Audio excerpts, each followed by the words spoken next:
Welcome to my channel புது சமையல். இன்றைக்கி நம்ம பார்க்க போகிறது ஒரு ஹெல்த்தியான கேரட் கீர் தாங்க.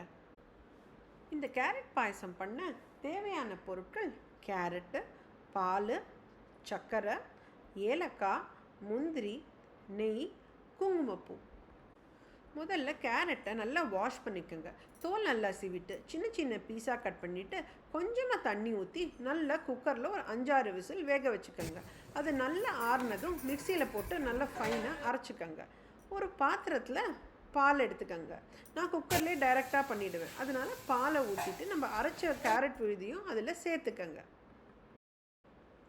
இப்போ நம்ம அடுப்பை சிம்மில் வச்சுக்கிட்டு இந்த பாலோட இந்த கேரட் விழுதியும் கலந்துருக்கோம் இல்லையா, அதோட ஒரு 1/2 டம்ளர் சர்க்கரையும் சேர்த்து சிம்லேயே வச்சு நல்லா மிக்ஸ் பண்ணுங்கள். ஓரளவு நல்லா கொதிக்க ஆரம்பித்த உடனே அடுப்பை ஆஃப் பண்ணிடலாம். ஒரு சின்ன கடாயில் நெய்யை ஊற்றிக்கங்க. முந்திரி பருப்பை போட்டு நல்லா செவக்க வறுத்துக்கங்க. அதையும் இந்த கேரட் கீரில் சேர்த்துக்கங்க.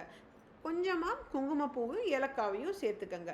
இப்போ நம்ம கேரட் கீர் ரெடி. நீங்கள் இதை குடிச்சு பார்த்தீங்கன்னா குழந்தைங்க கண்டுபிடிக்கவே முடியாதுங்க. பாதாம் கீர் மாதிரி தான் இருக்கும். ட்ரை பண்ணி பாருங்கள்.